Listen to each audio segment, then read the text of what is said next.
When I stepped off the bus and felt the thick, salty air wrap around me, I knew I wasn't just arriving at a seaside town, I was running away from something I hadn't dared name. My suitcase rolled behind me like a guilty shadow, each click of its wheels echoing louder than the thoughts I'd been trying to silence for months. I had told my husband I needed a break.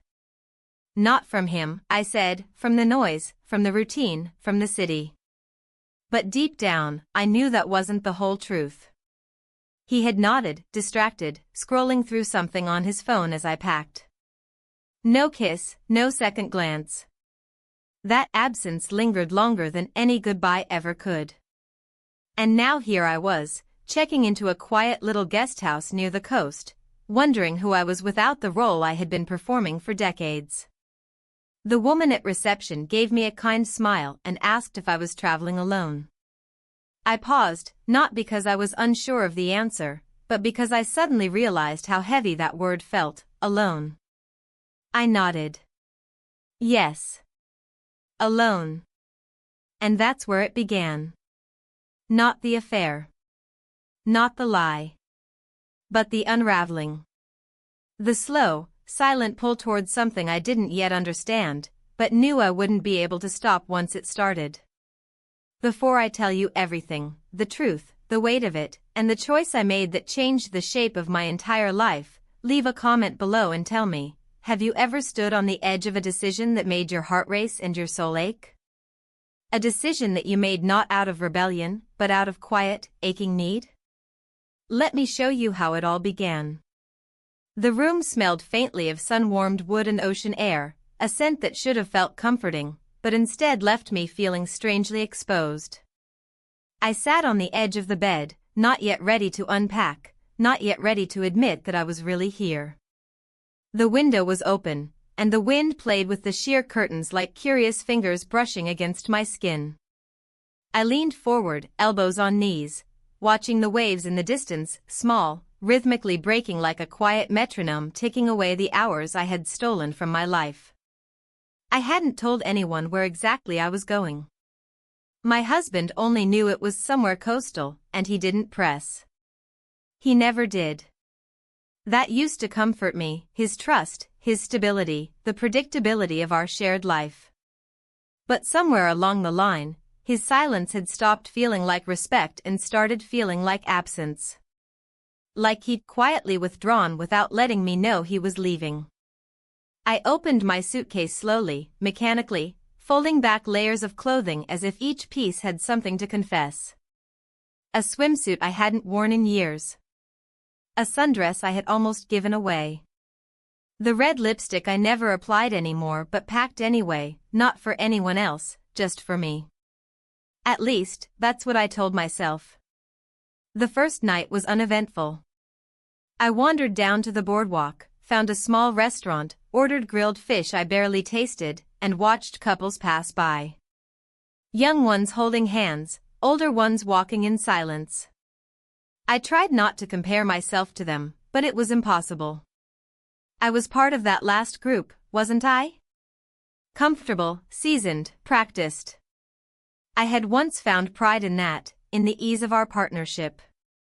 But comfort, I had learned, could also be a kind of sleep. And I had been asleep far too long. Back in the room, I tried to read. The words blurred.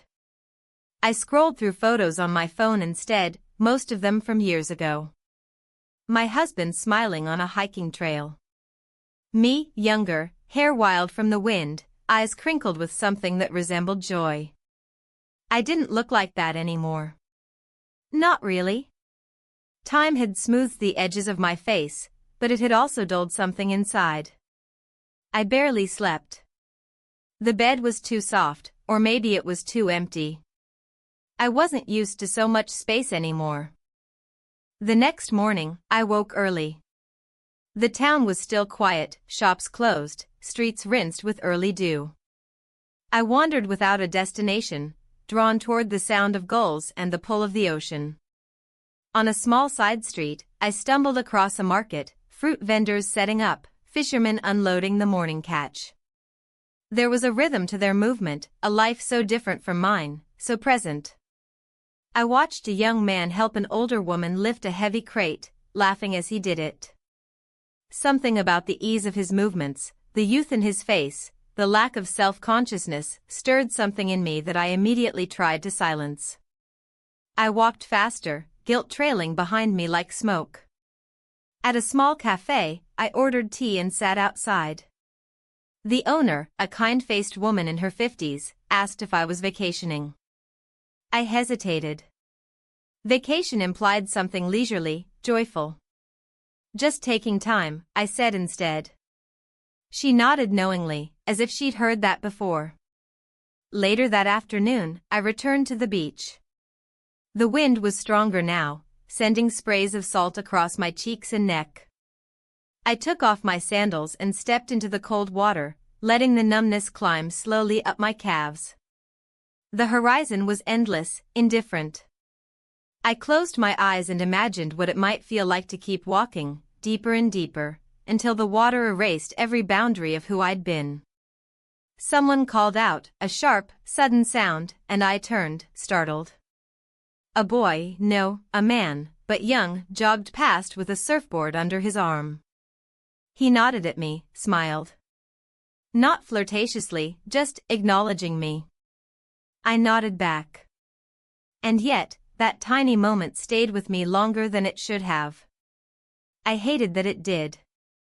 That night, the restaurant was more crowded. I chose a quiet table near the back, ordered a glass of wine, and tried to read again. Failed again. The same young man from the beach came in, laughing with someone behind him. He looked around, and for a brief moment, our eyes met. It meant nothing. But it wasn't nothing. When I got back to my room, the ocean sounded louder than before. I left the window open. Changed into a simple cotton nightgown. Stood in front of the mirror longer than necessary. It wasn't vanity. It was a kind of inspection. Who was I now? A woman on a solo trip. A woman seeking clarity. Or a woman unraveling.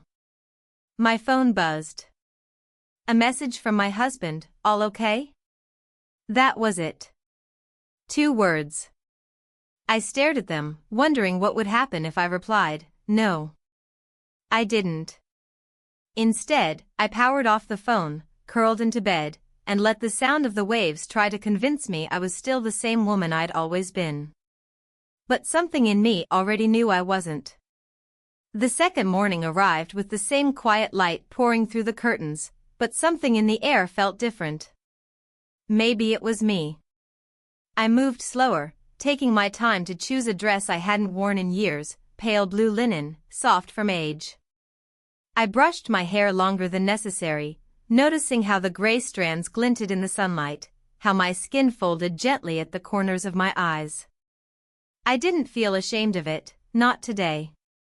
There was something honest in facing myself like that, without makeup, without distraction. I walked to the same cafe by the market, where the same vendor sold peaches and figs. Familiarity, even in a new place, was oddly soothing. I took my tea to the edge of the terrace, where I could watch the people move. The sea was visible through the alleys, flashing between rooftops like a secret too big to hide. I sipped slowly, letting the heat of the cup settle me. That's when I saw him again, the young man from the beach. He wasn't surfing today.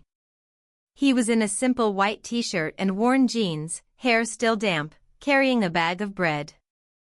Our eyes met briefly, just like before. This time, he smiled. Not wide, not suggestive, just a smile. I returned it without thinking. He passed by the cafe and paused when he noticed me.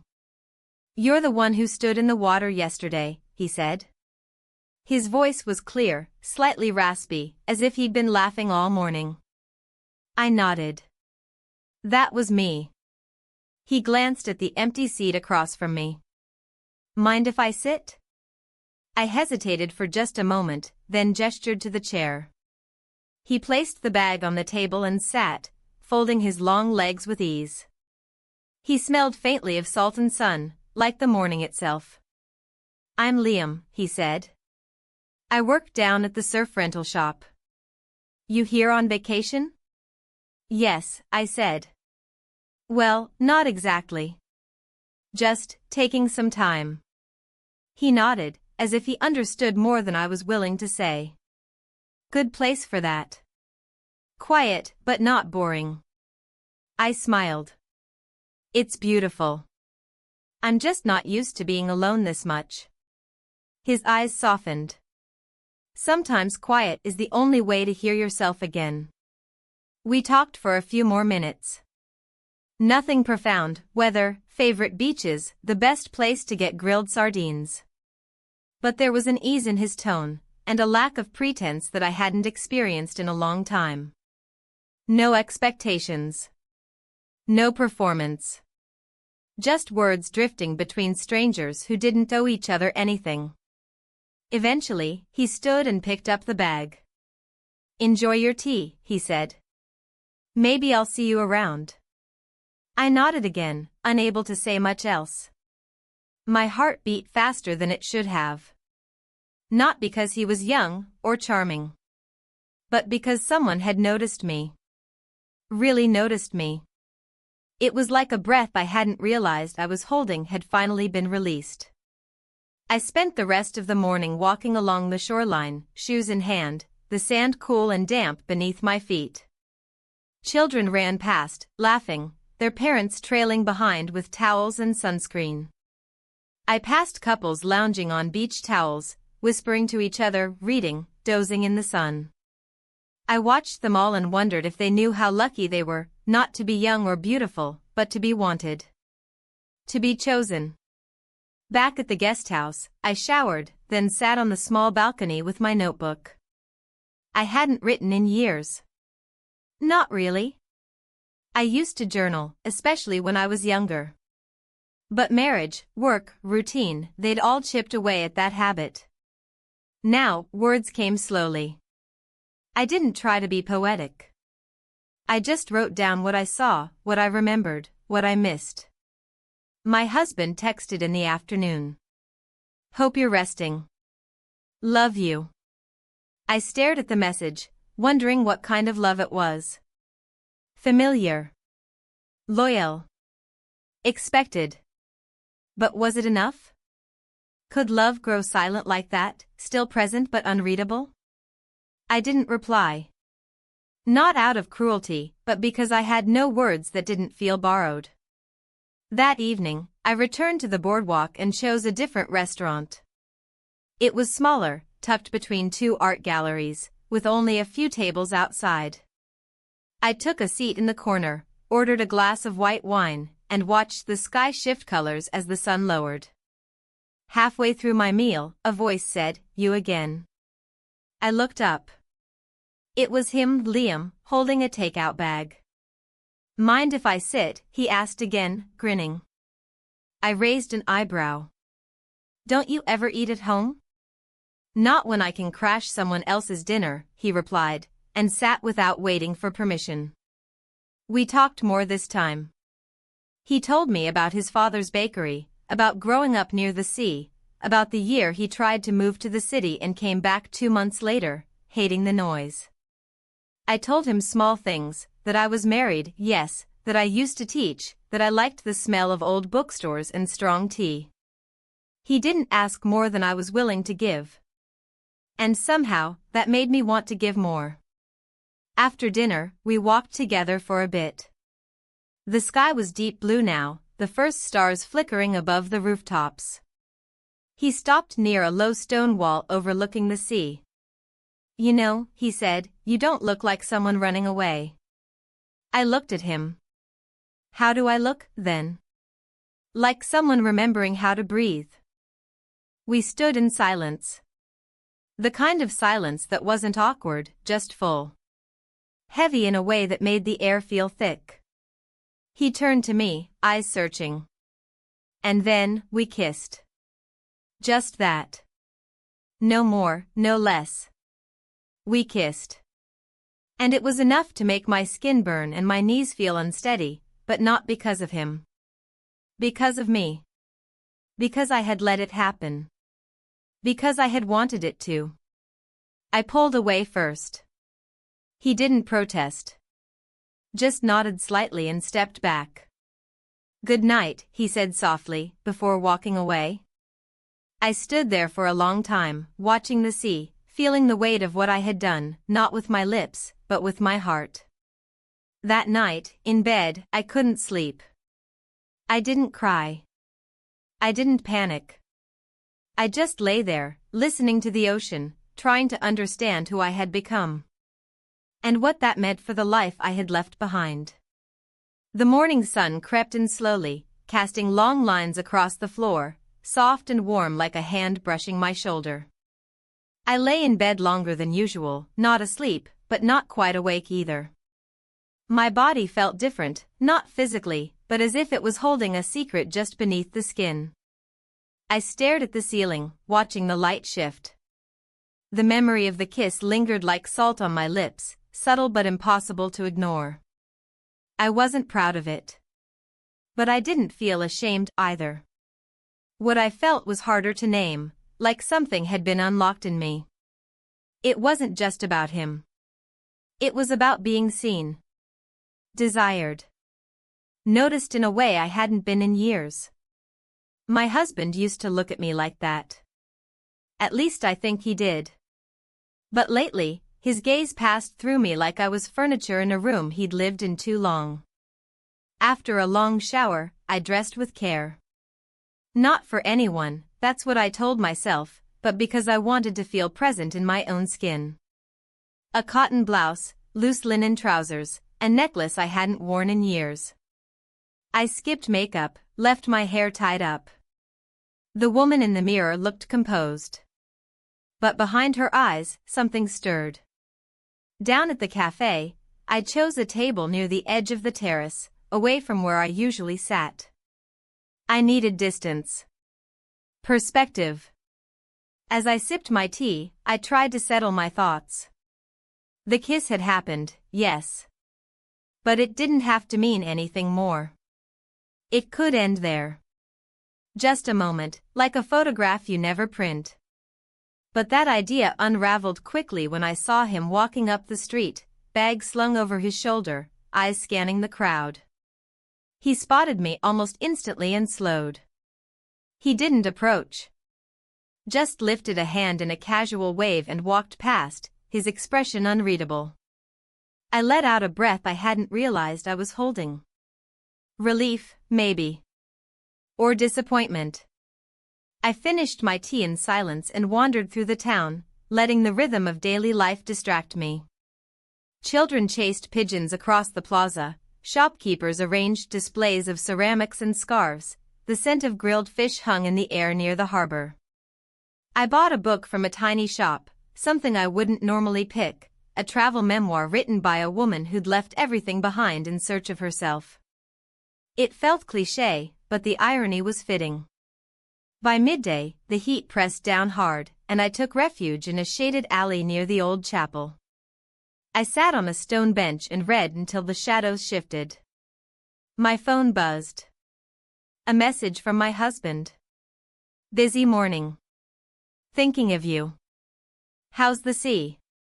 I stared at it, unsure how to answer. The sea was loud. Alive. Too honest. I typed a response, "It's beautiful," then deleted it. Typed again, "It's peaceful," then deleted that too. In the end, I sent nothing. That evening, I stayed in. I ordered food to the room and sat by the window while the sky darkened. I didn't expect to see him again, not tonight. And yet, just after the sun dipped below the horizon, there he was, standing near the gate of the guest house, hands in his pockets, head tilted slightly as if unsure whether to come closer. I didn't move. Neither did he. Then, almost imperceptibly, he turned and walked away. I didn't sleep much that night. The silence in the room was too loud. My mind played tricks, imagining what could happen, what wouldn't, what shouldn't. I replayed the kiss again and again, not because I longed to feel it again, but because I needed to understand why I had let it happen in the first place. In the morning, I went to the beach early. The sky was still pale, the sand cool under my feet. I walked to the far end, away from the main stretch, where the rocks jutted out into the water like forgotten bones. There was no one there. Just the tide and me. I sat on a flat stone, pulled my knees to my chest, and closed my eyes. The wind tugged at my hair. The sea whispered in its ancient, indifferent language. I thought of all the things I hadn't said to my husband in the past few years. All the silences we had mistaken for peace. I had loved him. Still did, in a way. But our love had become like a house with closed doors. We still lived in it, but we stopped opening certain rooms. We stopped exploring. And I wasn't sure when I'd last felt truly awake in that space. A sound broke through my thoughts, footsteps on gravel. I opened my eyes and saw him standing a few feet away. He didn't speak. Just looked at me, as if asking for permission to sit. I nodded. He sat on a rock nearby, legs stretched out, arms resting on his knees. The silence between us felt less heavy now. Just quiet. We stayed like that for a long time, neither of us speaking, both looking at the water. Eventually, he said, "I didn't want to make you uncomfortable." "You didn't," I replied, though that wasn't entirely true. I had made myself uncomfortable. That was the difference. He nodded, staring out at the sea. "You don't owe me anything. I liked talking to you." "I liked it too," I said, and meant it. We didn't say much after that. Just sat. Two people with too many thoughts, letting the waves do the talking. When I finally stood, brushing sand from my clothes, he didn't follow. Just gave a small wave and stayed where he was. I walked back slowly, unsure what the next day would bring. Unsure what I even wanted it to bring. But something inside me had shifted again. I wasn't chasing anything. Not love, not excitement. What I was chasing was air, the kind that fills your lungs when you've been holding your breath too long. And for now, that was enough. The fourth morning was different from the ones before it. Not because the sun rose in a new way or the sea looked unfamiliar, but because I woke with a heaviness I hadn't felt in years. It wasn't guilt, not exactly.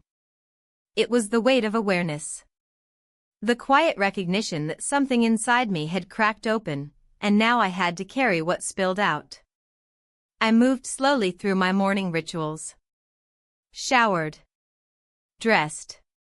Made tea in the little kettle by the window. My hands worked automatically, but my mind kept circling back to the rocks, the wind, the way we had sat in silence the day before. That silence had said more than any words might have. I had felt it settle into the space between us like dust, soft but impossible to ignore.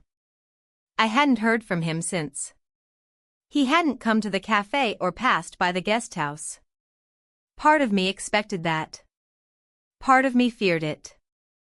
I checked my phone and found another message from my husband. This one was longer. "Sorry I missed your call last night.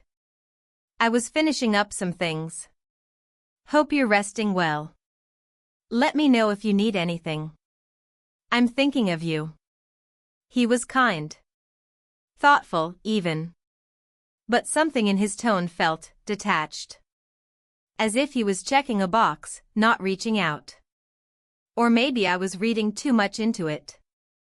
I had always been good at interpreting silences, sometimes too good. I didn't reply. I stared at the message for a while, then set the phone aside and went out. The town was busier that morning. A local festival was being set up in the square, strings of paper lanterns, small stalls with handmade goods, music equipment being unloaded from the back of a truck. Children weaved through the adults, laughing, shouting, already sticky from melted ice cream. I walked through it all like a ghost, half present, half watching. I bought a small bracelet made of seashells from an elderly woman at one of the stalls. She asked where I was from, and I told her vaguely, the city. She smiled and said something about how the sea has a way of reminding people who they are. I nodded politely, but the words stayed with me longer than they should have. By midday, the sun was sharp, and I sought shelter in a small art gallery tucked into a side street. Inside, the air was cool and smelled faintly of paint and old wood. The walls were lined with seascapes, portraits, abstract forms that felt like emotions rendered visible. I stopped in front of one painting, a woman, seated at the edge of a bed, her back to the viewer, her hands clasped in her lap. The colors were muted, blue, gray, beige, but there was something in her posture that struck me. Resignation, maybe. Or pause. She looked as though she had just made a decision, or was about to. I stood there longer than I intended. Long enough that the curator noticed. "She's waiting," he said quietly, coming to stand beside me. "For what?" I asked. He shrugged. "For someone. For herself. It's never clear." I nodded, unsure why the exchange unsettled me. Back at the guest house, I took the bracelet from my bag and laid it on the bedside table. It was a childish thing, really. Something a teenager might wear. But I didn't put it away. I left it there, in plain sight, as if to remind myself that I was allowed to hold something small and beautiful, even if it didn't belong to the person I used to be. In the late afternoon, I returned to the beach, not the rocky part this time, but the wider stretch with soft sand and scattered umbrellas. I sat near the dunes, under the partial shade of a leaning tree, and watched the tide roll in and out. That's when I saw him again. He wasn't alone. He was talking to another woman, laughing, holding a cold drink in his hand. She was younger than me, of course she was, with long legs and sunglasses perched in her hair. They looked easy together, unbothered. Normal. I looked away quickly, ashamed of the small sting I felt. He owed me nothing. We had shared words, a kiss, and silence. Nothing more. And yet something in me recoiled at the sight of him smiling like that, not because I wanted him to smile at me instead, but because I had let myself imagine that maybe he had felt something real, too. I stood and walked away, keeping my steps even, controlled. I didn't want him to see me leave. That evening, I skipped dinner. I stayed in the room and listened to the sounds of the town from the open window, laughter, music, the hum of conversation. The festival had begun. I could hear drums and strings, the clinking of glasses, the occasional burst of applause. It should have felt festive. Instead, it made me feel more alone than ever. I sat on the bed and picked up the bracelet, turning it in my fingers. The shells were smooth, the twine slightly frayed. I thought about the woman in the painting. About what it meant to wait, for someone, or for yourself. And I realized I didn't want to wait anymore. I didn't want to linger in this limbo, between who I had been and who I might become. But I didn't know what action to take either. I opened my notebook and began to write. Not about him. Not about the kiss. But about myself. About the years I had spent fading into a version of me that was safe, agreeable, expected. About how I had once loved art, and music, and dancing barefoot on wooden floors. About the first time I had fallen in love. About the last time I had felt touched in a way that mattered. The words came slowly at first, then faster. Not elegant, not polished, just true. When I finally set the pen down, the room was dark. The streetlight outside cast a soft glow on the wall, and the festival sounds had faded into background noise. I closed the notebook and held it to my chest like a lifeline. I didn't know what tomorrow would bring. But I knew this, I wasn't the same woman who had arrived on that bus days ago. I had stepped into the ocean. I had kissed a stranger. I had remembered my own name. And somehow, even with the ache that still lingered beneath my ribs, I felt more whole than I had in years. The morning after the festival was unusually quiet. It was as if the whole town was collectively catching its breath. The stalls had been taken down, the music silenced, and the streets carried the scent of damp confetti and spilt wine. From the window of my room, I watched the local workers sweeping the pavement, their movements slow and methodical.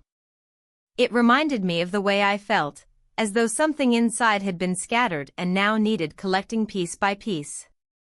I got dressed without much thought. A long beige dress, sandals, and a wide-brimmed hat.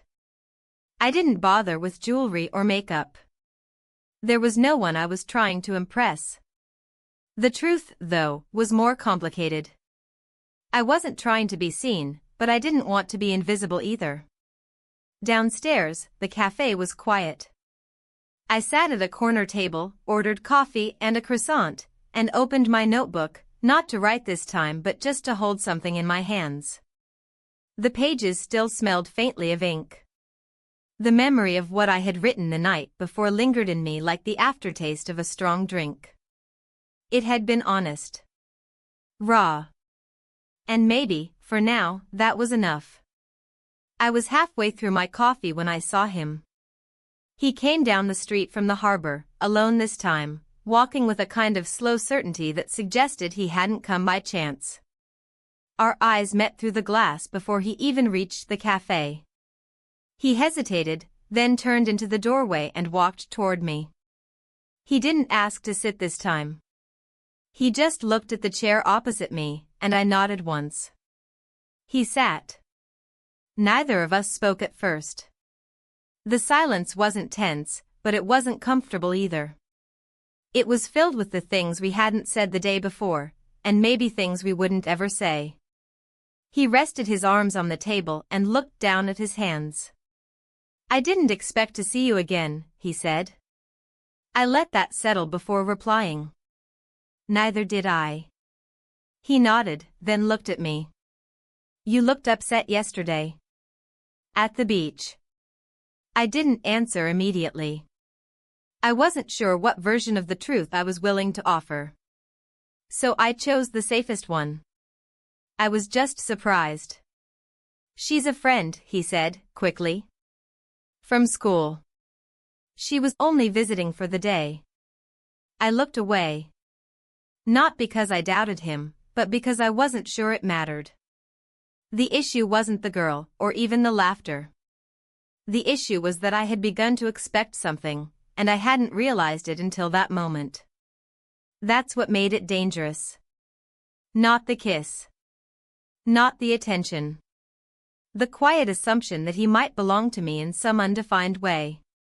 He followed my gaze to the notebook in my hands. "You're a writer?" "Not really," I said. "I used to write.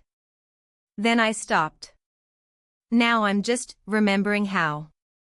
He nodded, like he understood. Then silence again.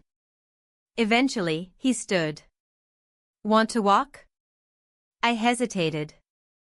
Then closed the notebook, left a few coins on the table, and followed him. We walked along the quieter part of the boardwalk, where the beach was more rocks than sand, and the sea came in rougher. The air smelled of salt and seaweed, the kind of smell that clings to your skin and hair long after you've left the shore. We said very little, and that was fine. I was too full of noise inside to need more words. At one point, he pointed to a narrow path that led down to a small cove, mostly hidden from view.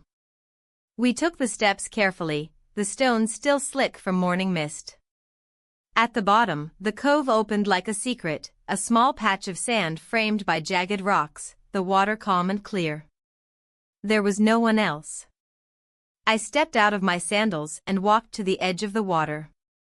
It was cold, but clean. I stood there a while, letting the waves wash over my feet, my ankles, higher. Behind me, he sat on a flat rock, watching. Not staring. Just present. I appreciated that. He wasn't trying to make anything happen. He was letting things be. I turned to face him, the water dripping from the hem of my dress. He smiled faintly, then stood and joined me by the edge. We didn't talk about the kiss. We didn't need to. Then it happened again. We kissed.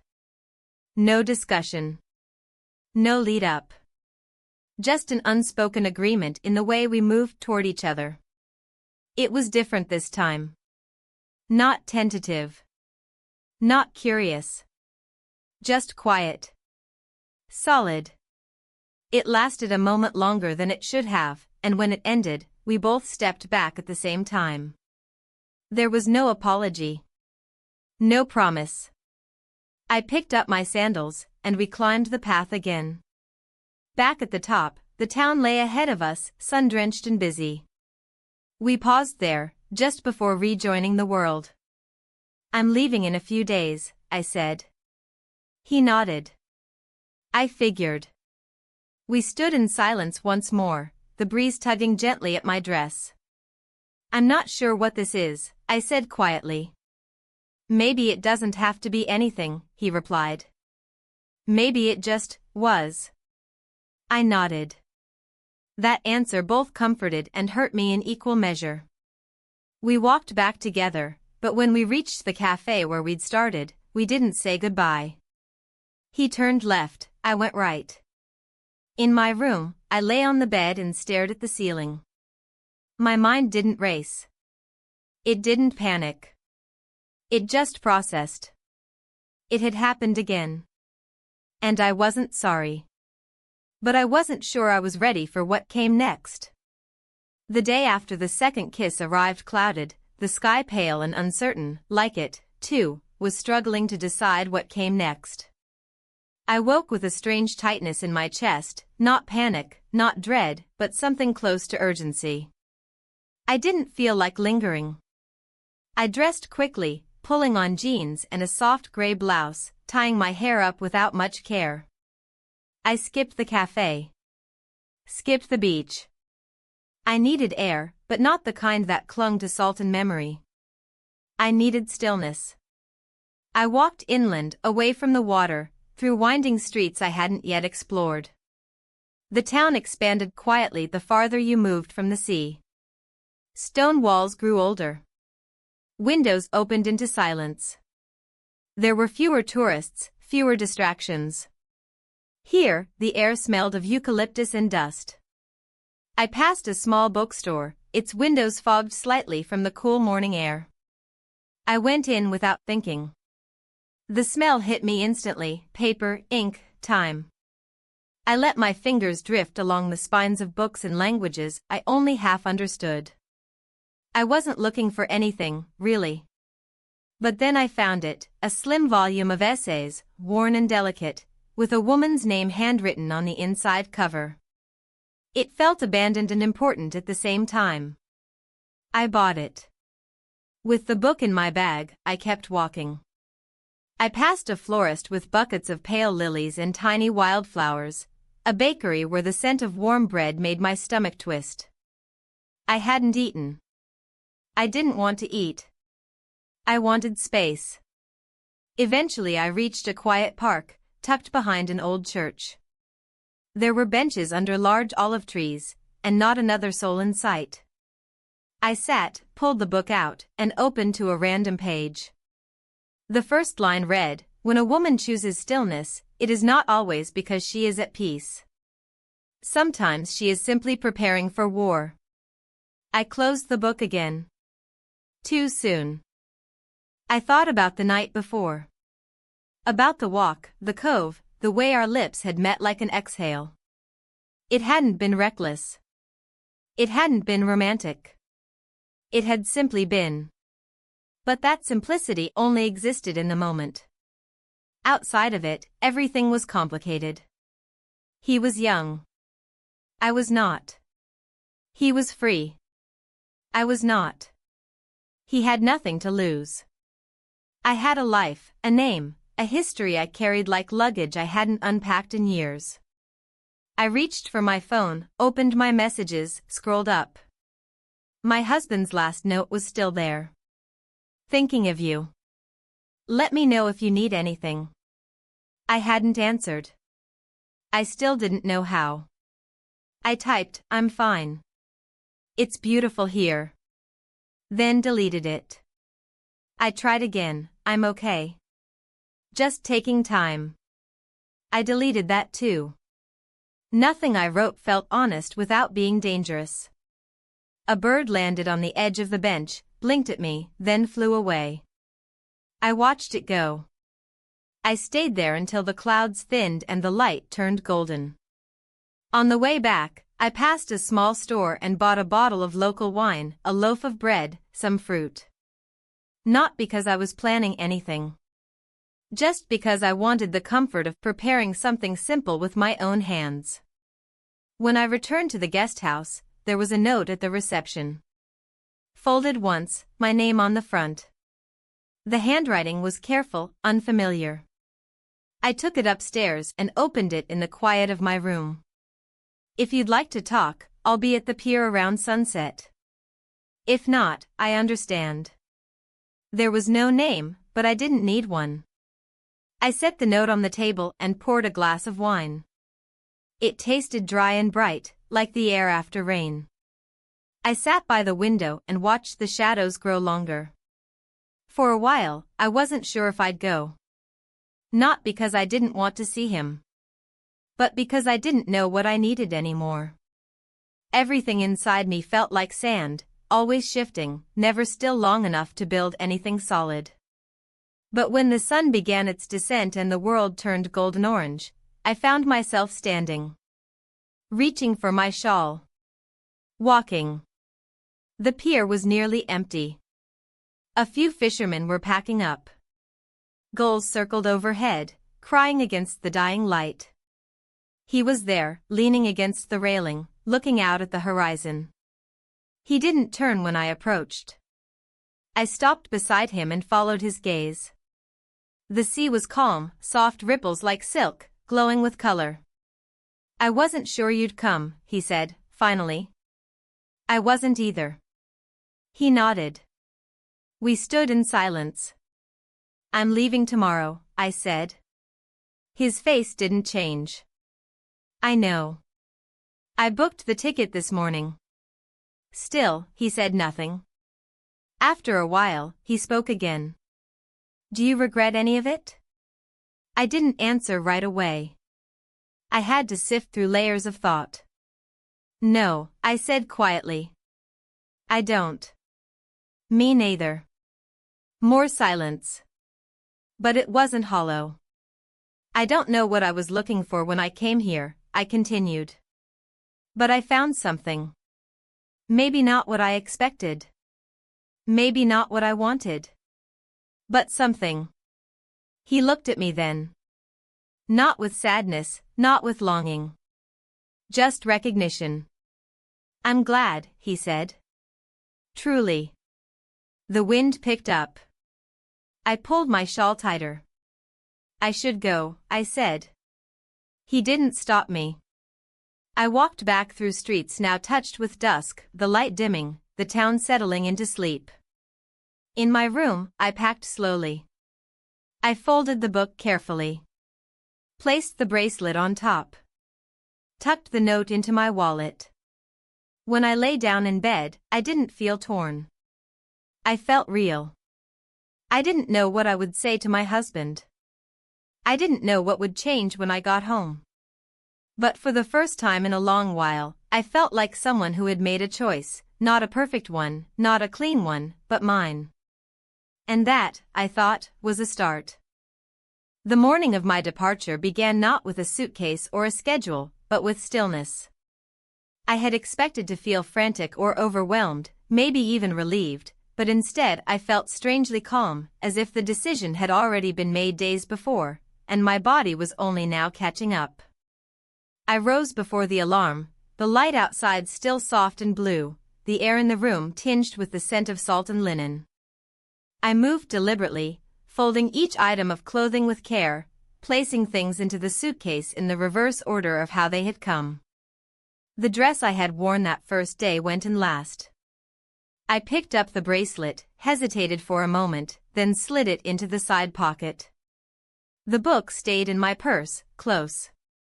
I didn't open it again, not yet, but I knew I would. My phone buzzed just as I zipped up the suitcase. A notification.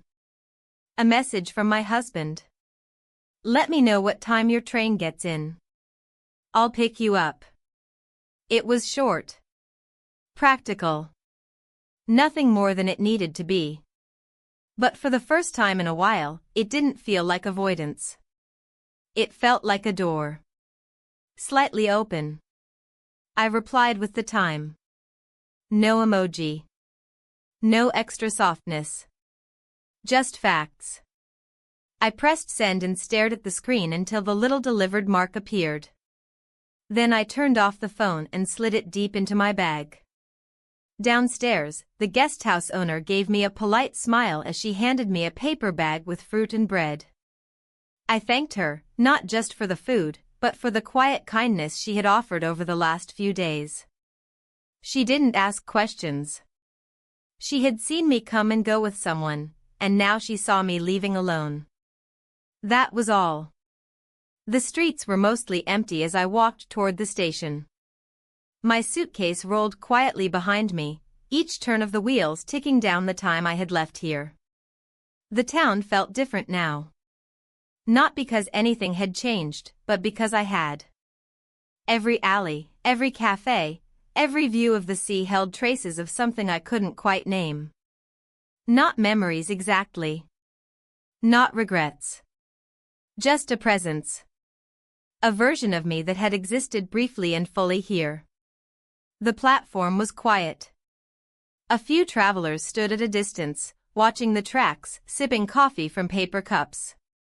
I sat on a bench with my bag at my feet, my shawl around my shoulders despite the growing warmth.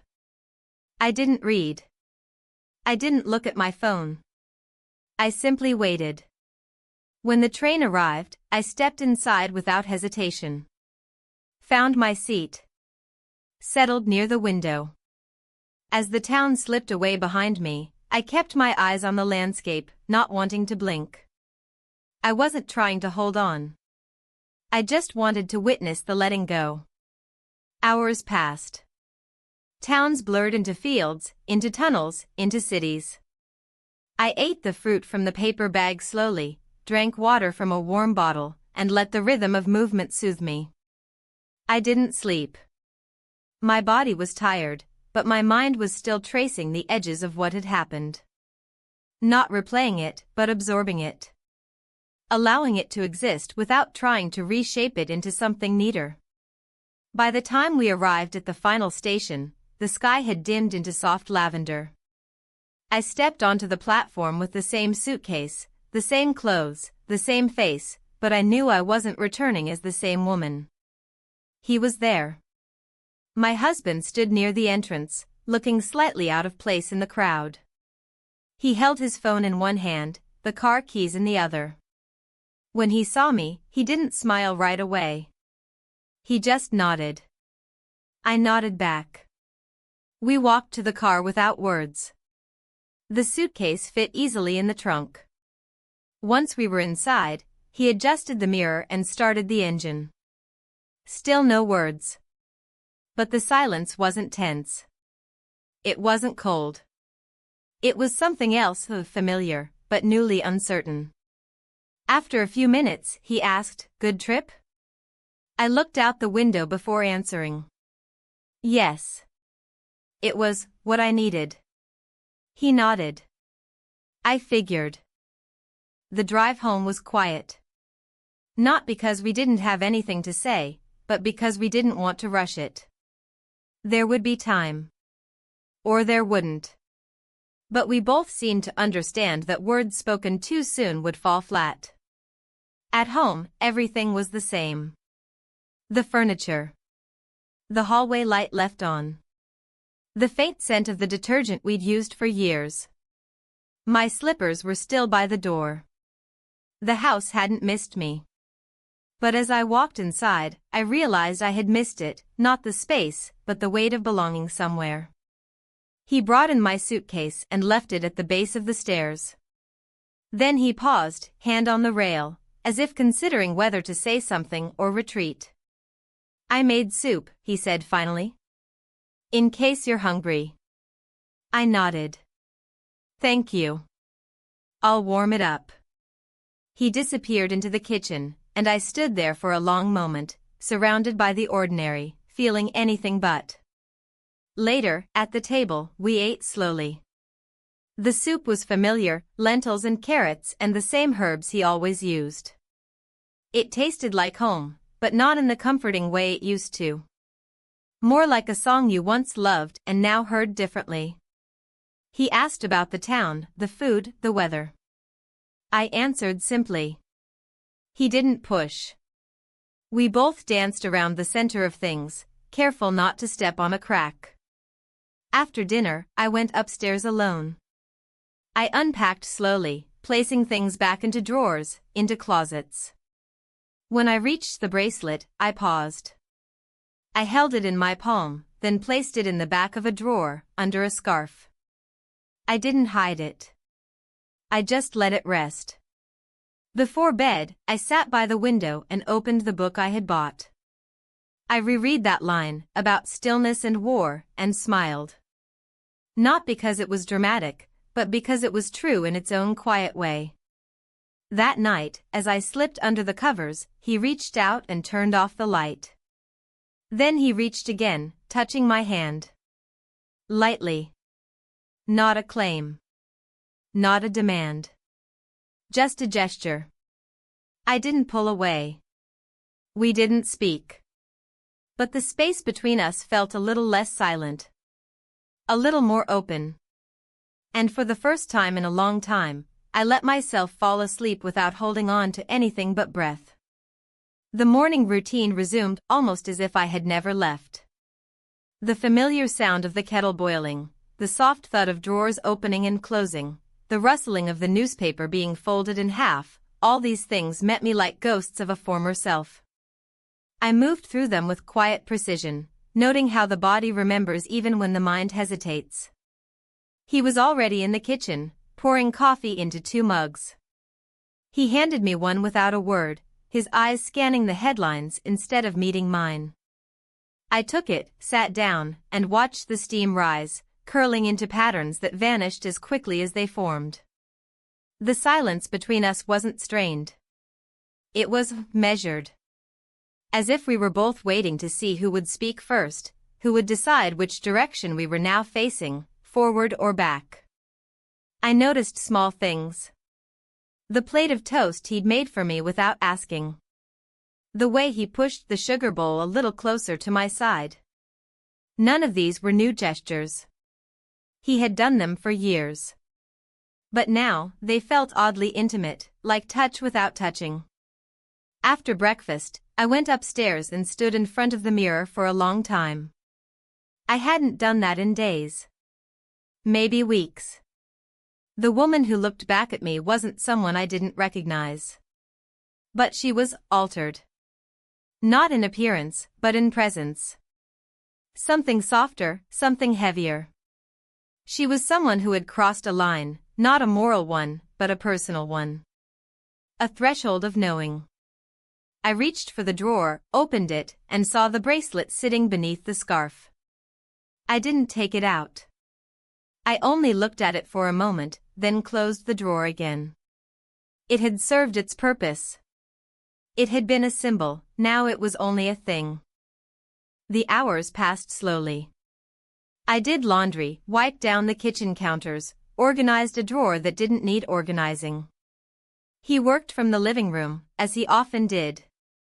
I could hear the muted cadence of his voice on calls, the tapping of keys, the occasional sigh. All normal. All safe. But the silence between us stretched further in the afternoon. Not cold, but wary. Like a floor you're not sure will hold your weight. He came into the kitchen around 4, opened the fridge, stared into it, then leaned against the counter with a quiet sigh. "You want to go out for dinner tonight?" he asked. It took me a moment to register the question. "Sure," I said. "Anywhere in mind?" He shrugged. "Someplace simple." Simple. That was how we had always kept things. We had been partners in simplicity, steady, predictable, dependable. And maybe that was part of what had frayed. Somewhere along the way, we had mistaken quiet for contentment, routine for closeness. That evening, we walked to a small restaurant just a few blocks from our house. A place we'd been to dozens of times. The staff knew us. The menu rarely changed. It was comfortable, reliable. We sat across from each other by the window. The waiter brought us water without asking. We both ordered without much discussion. When the waiter walked away, silence returned. But then he looked at me in a way he hadn't in a long time, directly, steadily, without distraction. "I missed you," he said, simply. I wasn't expecting those words. Not now. Not from him. I wasn't sure, I replied, and the honesty surprised me as much as it did him. "I know," he said. "I guess I didn't say it the right way. Or enough." We let that settle between us. "I needed the space," I said. "Not just the place, the space. To think. To remember who I am when I'm not being half of something." He nodded, slowly. "And what did you remember?" I looked out the window, then back at him. That I had stopped listening to myself. And maybe we both did. Maybe we stopped listening to each other too. He took a sip of water, then leaned forward slightly. "I think I stopped asking because I didn't want to hear what might be true." I swallowed. That was closer to the center than I expected we'd get. The food arrived, breaking the tension. We ate in near silence, but this time it wasn't avoidance. It was digestion, not just of the meal, but of everything said and unsaid. Later, as we walked home, the air was cool, the streets dimly lit. We didn't touch. We didn't talk. But there was something less brittle in the way we moved beside each other. Less like we were walking parallel paths, and more like we were beginning to share one again, if only cautiously. At home, he went upstairs first. I lingered in the hallway, looking at the photos on the wall. Vacations. Birthdays. Moments caught in bright light. Moments that had felt full at the time, but now seemed like shadows of something deeper we hadn't let ourselves feel. When I finally went up, he was in bed, reading. The lamp cast a warm glow over his face. I changed quietly, brushed my teeth, turned off the bathroom light. When I slid into bed beside him, he didn't move at first. Then, without a word, he reached for my hand under the covers. Just held it. Gently. I let him. We stayed like that for a long time, two people touching not out of obligation, not out of history, but out of something slower, older, still alive beneath all the layers we had let pile up over the years. I didn't sleep right away. I lay there in the dark, listening to the sound of his breathing, feeling the warmth of his fingers against mine, and wondering what forgiveness actually looked like when it wasn't about one moment, but about all the small ones that came before and after. Maybe forgiveness wasn't an event. Maybe it was a practice. And maybe this was the first step. The days that followed took on a strange kind of rhythm. Not quite familiar, not quite new, a tentative dance between two people trying to find their footing again. We didn't talk much about what had happened. There were no long confessions, no forced questions. Instead, we moved side by side, quietly adjusting to each other's presence, as if rediscovering the dimensions of a shared space that had somehow changed. Each morning, we would wake around the same time. He would make the coffee, and I would toast the bread. We didn't speak much over breakfast, but there was a softness in the air, a gentler silence than before. It was no longer filled with avoidance or resentment. It simply allowed room. I spent more time in the garden that week. Trimming, watering, reorganizing flower pots that had sat in the same places for years. I don't know why it mattered so much to me suddenly, Perhaps because I needed to see something respond to my hands. Something to bloom because I had tended to it. One afternoon, while I was pulling weeds near the back fence, I noticed he was watching me from the kitchen window. Not in a suspicious or intrusive way, just observing. His face was unreadable, but his attention was full. I didn't look away. I just let him see me. I think we both needed that. That evening, we sat together in the living room, something we hadn't done in a while without the distraction of television or phones. I read. He scrolled through some emails on his tablet.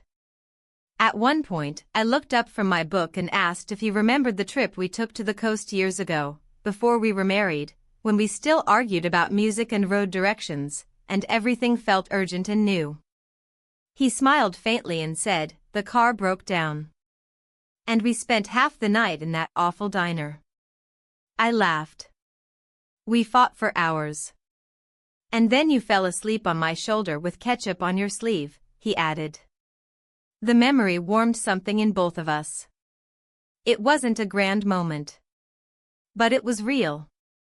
We sat with that feeling for a while, letting it soften whatever sharp edges still lingered. Later that night, as I prepared for bed, I opened my closet and saw the suitcase still tucked in the corner. I had unpacked it, yes. But I hadn't put it away. It was still there, like a symbol of something unfinished. I reached for it, pulled it out, and finally returned it to the high shelf where it belonged. Not forgotten, just no longer at the center of my life. I passed by the drawer where I had placed the bracelet, but I didn't open it. I didn't need to. I knew it was there, but I no longer felt its weight. Sleep came easily that night, which surprised me. There had been so many nights of restlessness, of turning over questions, regrets, half-decisions. But now, the quiet inside me matched the quiet outside, and I surrendered to it without resistance. The next morning, I woke before him. I walked barefoot into the kitchen and opened the curtains slowly, letting the light spill in.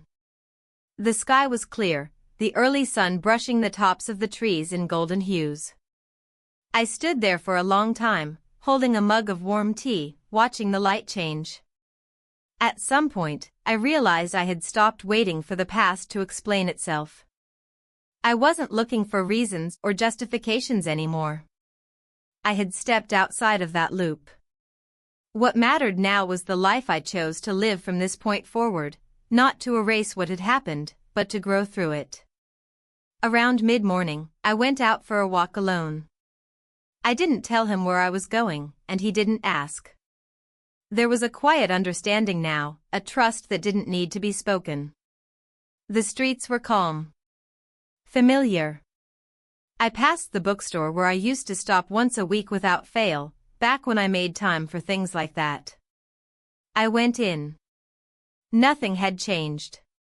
The same clerk, the same narrow aisles, the same scent of paper and dust.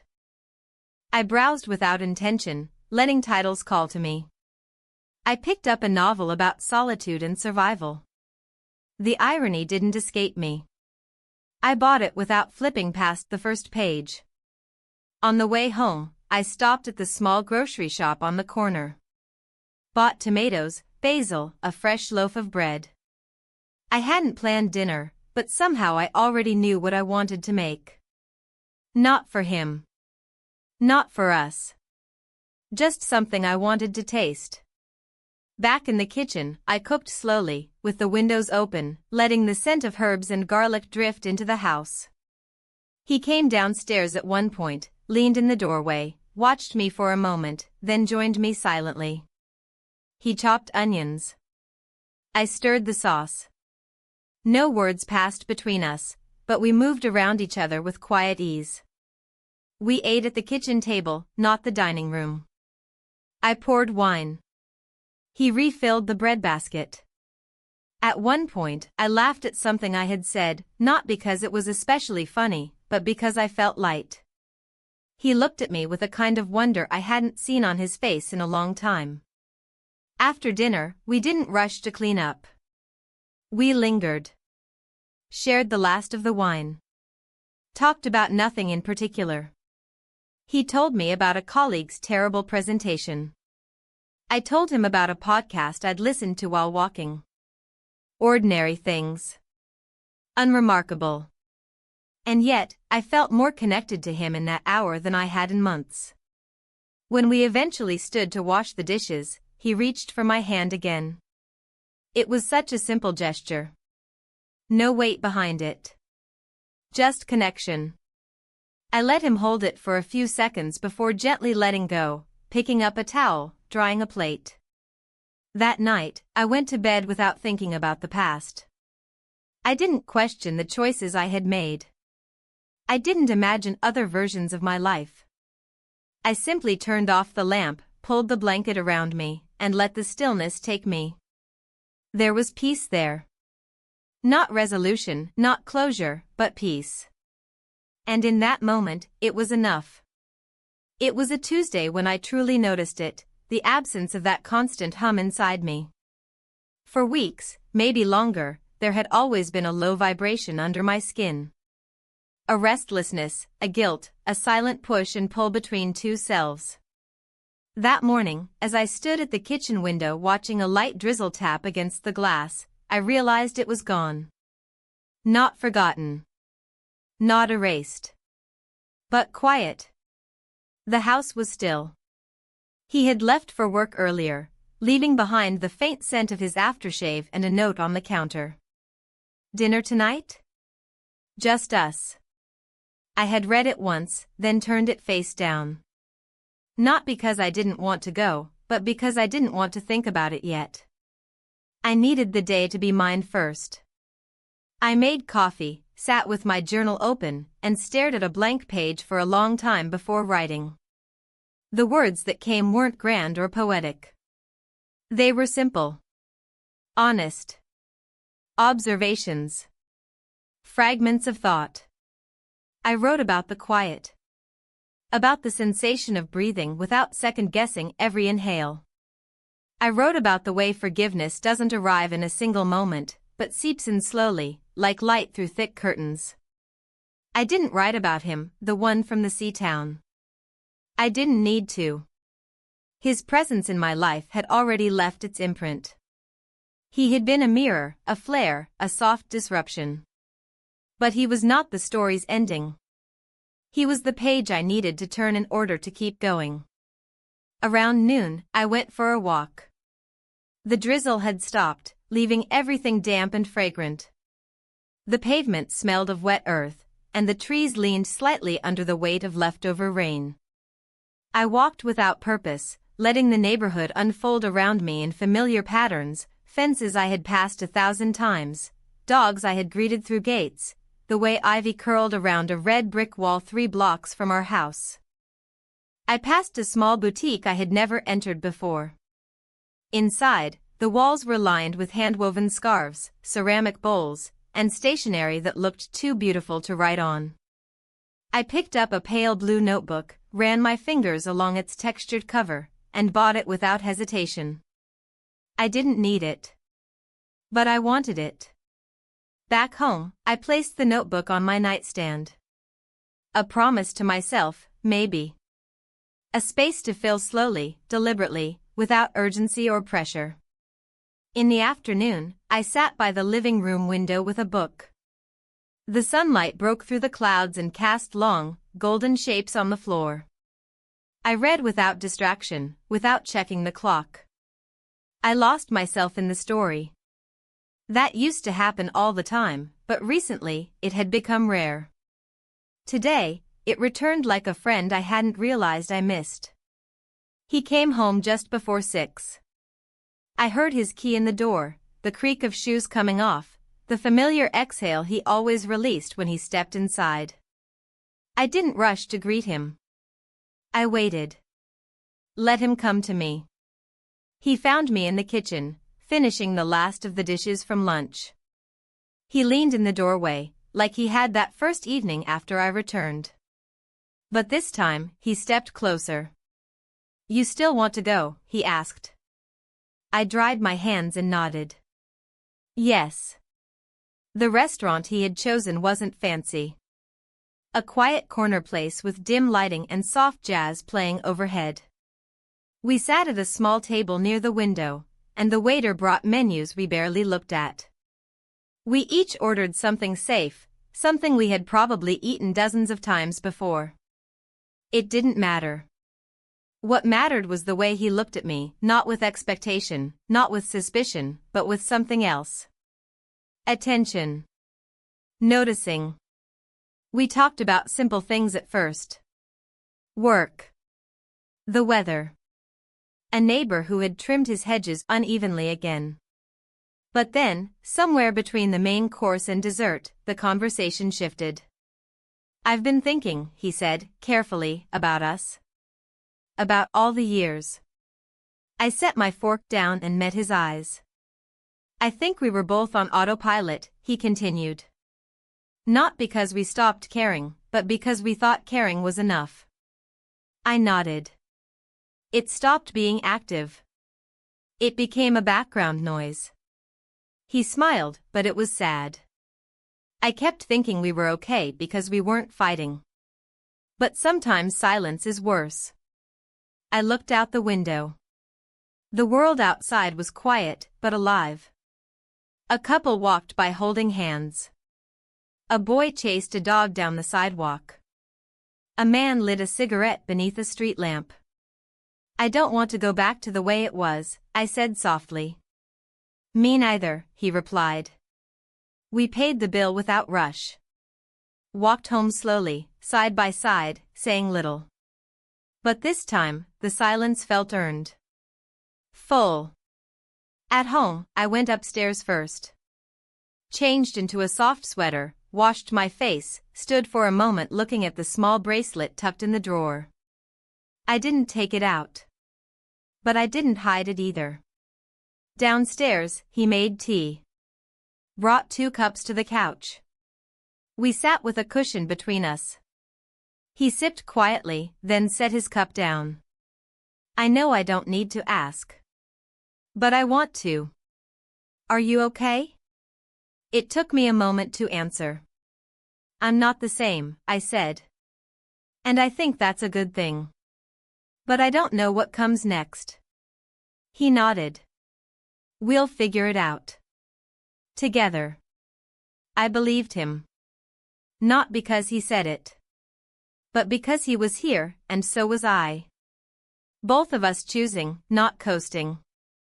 Later, in bed, we lay side by side. Not touching. Not turning away. Just breathing in the same space, without the need to fill it. Before I closed my eyes, I thought about that first day at the sea. The salt in the air. The silence in my chest.